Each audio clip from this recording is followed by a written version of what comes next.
Mko wazima, wasikilizaji wapendwa, mahali popote mliko, natumai asubuhi iko njema. Mimi niko mzima, namshukuru Mungu kwa ajili ya ulinzi, kwa ajili ya neema, kwa ajili ya utukufu ambaye ametufanya tufike siku ya leo.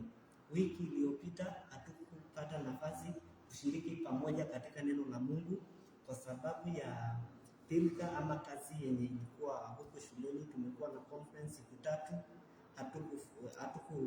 3, kufanya ile mafundisho yetu ya kila siku. Na wakati uliopita kulikuwa na kipindi ambayo ilikuwa imetubariki, ambayo tulikuwa tunazungumzia juu ya uwepo wa Mungu. Na asubuhi ya leo tunaenda kuzungumzia juu ya chanzo wa nguvu za Wakristo. Bwana Yesu asifiwe. Chanzo cha nguvu za Wakristo iko katika neno la Mungu, ambayo tunapata katika kitabu cha Yohana Mtakatifu mlango wa 1 mstari wa 1.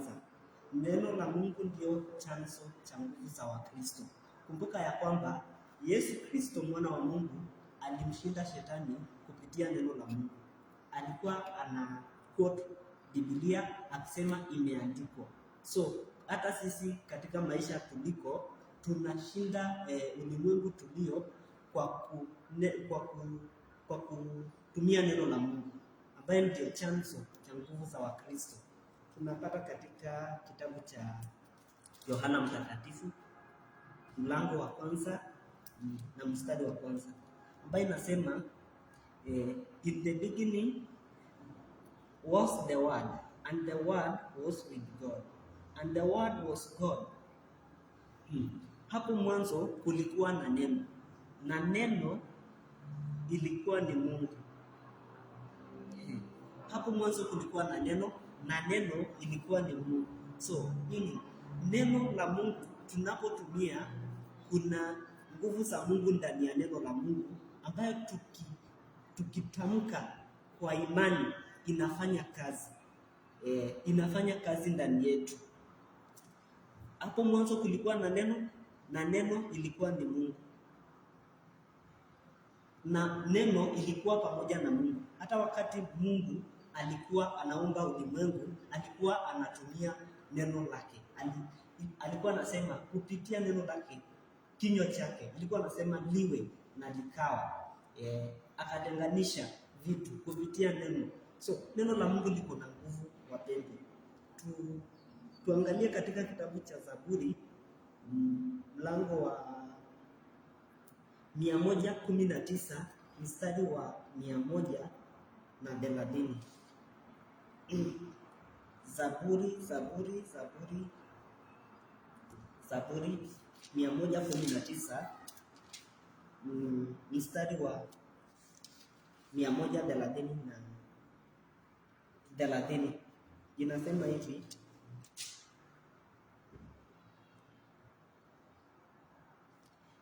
the unfolding of your words gives light, it imparts understanding to the simple. Hebu tuangalie kwa lugha ya Kiswahili.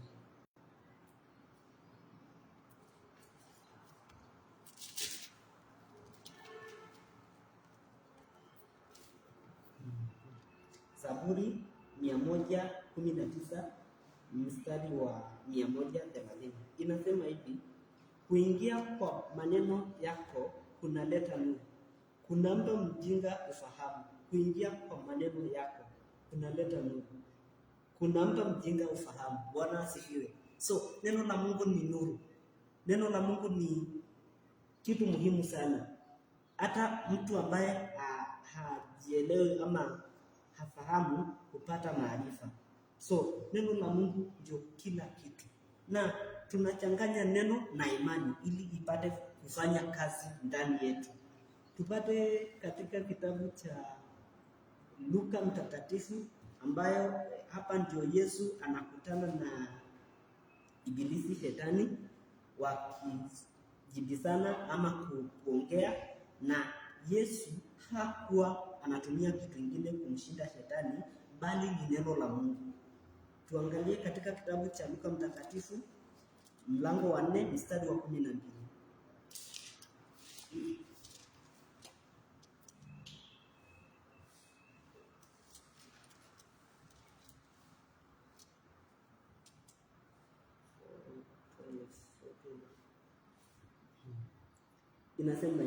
Inasema hivi, Yesu akamjibu, imesemwa ama imeandikwa, usimjaribu Bwana Mungu wako.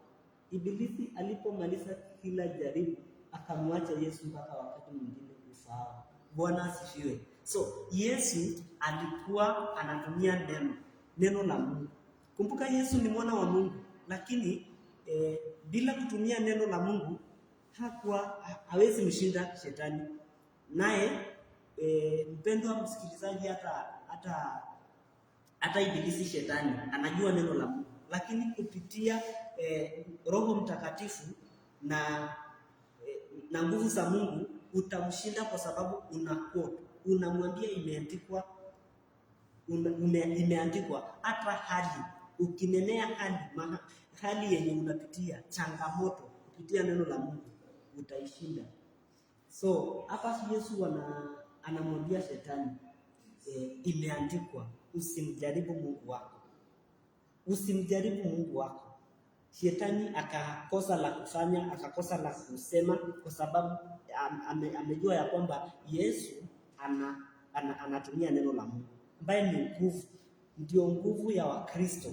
Chanzo cha nguvu za Wakristo iko ndani ya neno la Mungu. Tupate katika kitabu hiyo kitabu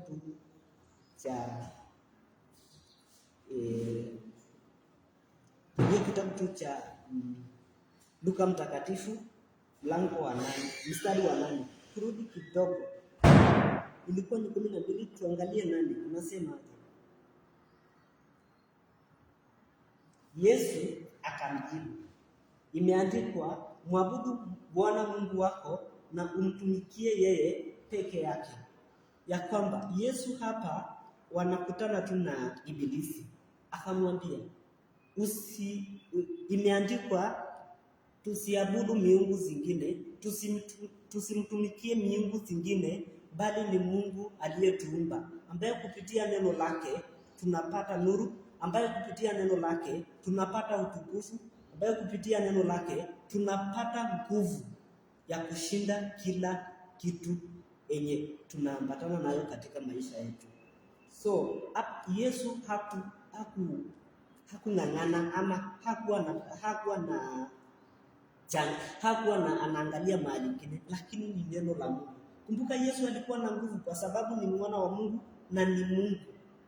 So lakini hakuwa anatumia nguvu za kiungu kushindana na ibilisi, lakini alikuwa anatumia neno la Mungu kusema, imeandikwa ya kwamba tusiabudu miungu zingine, tusimjaribu muumba wetu ambaye ni Mungu. Bwana asifiwe. Katika kitabu cha Waebrania 4:12 neno la Mungu linatuambia ya kwamba neno la Mungu ni uhai. Neno la Mungu ni uhai.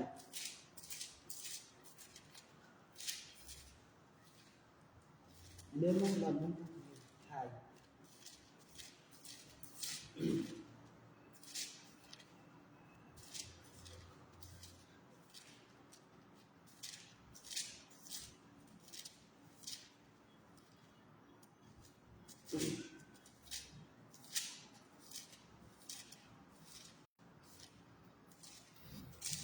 Waebrania 4:12 inasema neno la Mungu, kwa maana neno la Mungu ni hai tena lina nguvu. Bwana asifiwe. Neno la Mungu ni uhai na lina nguvu, kiasi ya kwamba lina makali kuliko upanga wote wenye makali kuwili. Ile sime tunakuwaga nayo ni kali, but neno la Mungu linasema ni zaidi mara 2 ya hiyo sime, na ni uhai, liko na uhai, linabeba kila kitu.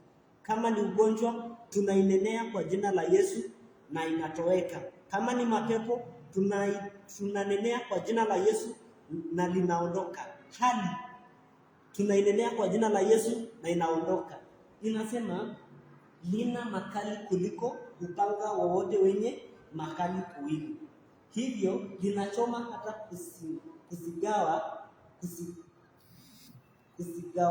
kusigawa nafsi na roho, viungo na mafuta yaliyo ndani yake.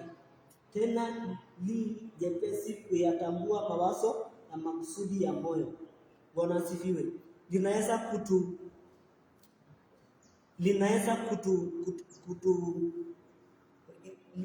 Liko na nguvu ya kwamba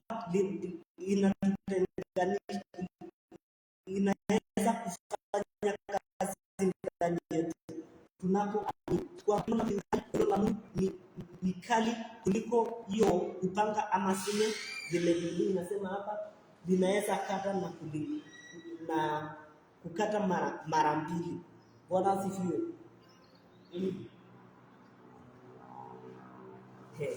Hebu tuangalie katika Waefeso 6:17. Leo tunazungumzia juu ya neno la Mungu ambayo ndio chanzo cha nguvu za Wakristo. Sisi Wakristo hatuna silaha, ya kwamba hata kitabu cha Isaia 55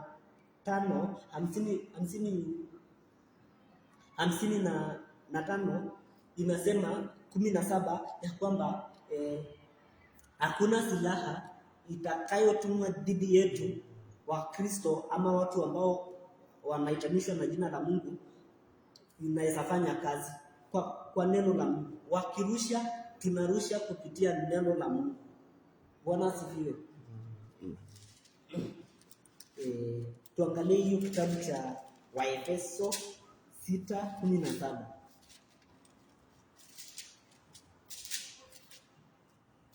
Efeso 6:17.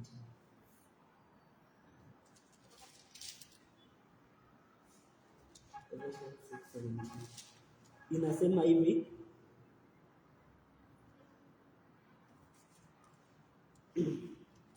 vaeni chapeo ya wokovu na mchukue upanga wa Roho ambao ni neno la Mungu.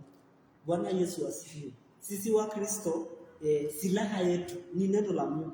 Chapeo, ili tunajikinga kupitia neno la Mungu. Chapeo, neno la Mungu linasema hapa chapeo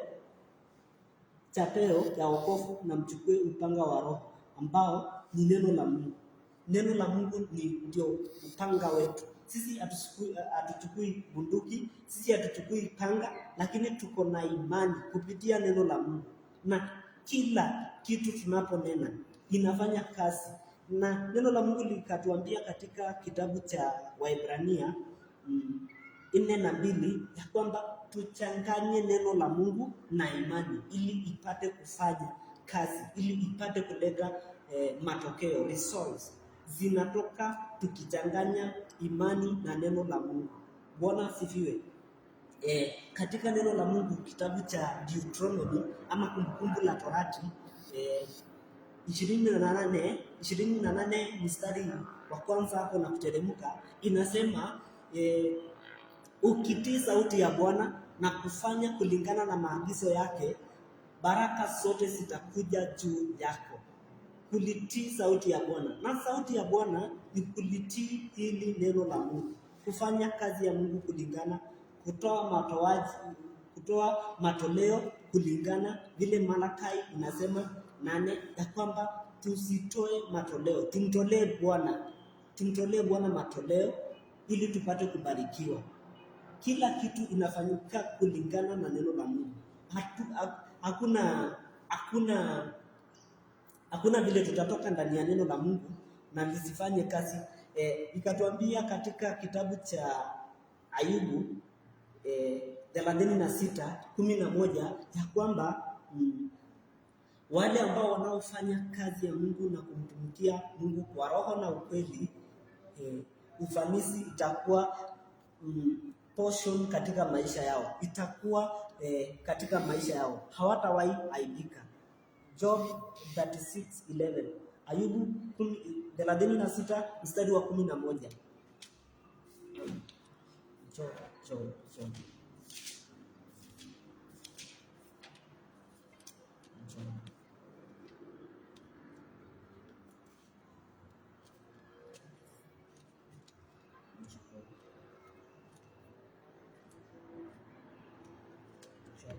36:11.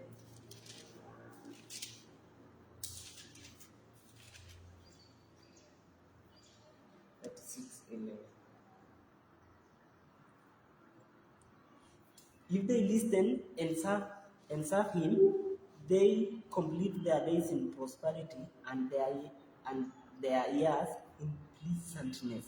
But if they do not listen, they perish by the sword and die without knowledge. If they listen and serve him, wakimsikiliza, wakimtii na kumtumikia, miaka na siku zao zitakuwa za furaha na mafanikio. Lakini wakienda kinyume, 12, wakienda kinyume na kutosikia neno la Mungu, watataabika,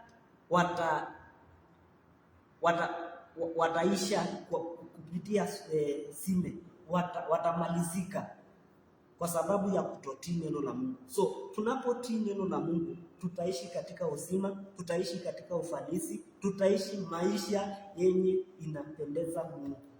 Bwana Yesu asifiwe. Sisi wa Kristo hatuna kitu kingine tunategemea, hakuna nguvu tulio nayo bali kupitia neno la Mungu. Kumbuka mtumishi wa Mungu Petro, wakati alienda kuomba kwa hekalu, alikutana na mlemavu kwa hapo mahali alikuwa anaenda kuombea. Akamwambia, sina chochote, sina fedha wala pesa, lakini ile nilicho nayo ambayo ni neno la Mungu, naweza hiyo kitu ndio anaweza release ama anaweza mpatia na imsaidie. Kwa kupitia neno la Mungu akapata usaidizi, akainuka na akaenda. Kwa hiyo shida, kwa hiyo hali akainenea, huyo mtu akapata nguvu, huyo mtu akasaidika. Bwana Yesu asifiwe. Hata mahali popote uliko msikilizaji mpendwa, tumia neno la Mungu, changanya na imani na itafanya kazi. Tunakamilisha kwa sababu hatuna nafasi mingi, na Mungu atatubariki kupitia hapa. Hata wewe mahali uliko, naamini neno la Mungu limekubariki. Na tumalizie katika neno la maombi na Mungu atatubariki. Baba, katika jina la Yesu Kristo, tunasema ni asante kwa ajili ya nafasi hii ambayo umetupatia. Umetunenea ya kwamba nguvu zetu sisi wa Kristo ni neno la Mungu. Chanzo ya nguvu yetu ni neno la Mungu. Asante Roho Mtakatifu. Asante Bwana wa mabwana. Wapendwa wasikilizaji mahali popote waliko, na wakabidhi mikononi mwako. Kupitia changamoto, kupitia hali ambazo wanapitia, neno la Mungu linatuambia leteni hizo mizito ambayo mnayo kupitia nayo. Bwana wa mabwana, unaenda kutusaidia katika jina la Yesu Kristo. Asante Roho Mtakatifu. Wiki hii na ikabidhi mikononi kila nguvu na nira zote za kishetani, na ikataa kwa jina la Yesu Kristo. Asante Roho Mtakatifu. Tutakapokutana wiki ijayo tukiwa wazima, miili na hata roho, sifa na utukufu zitakurudia. Katika jina la Yesu naomba na kuamini. Amen. Amen.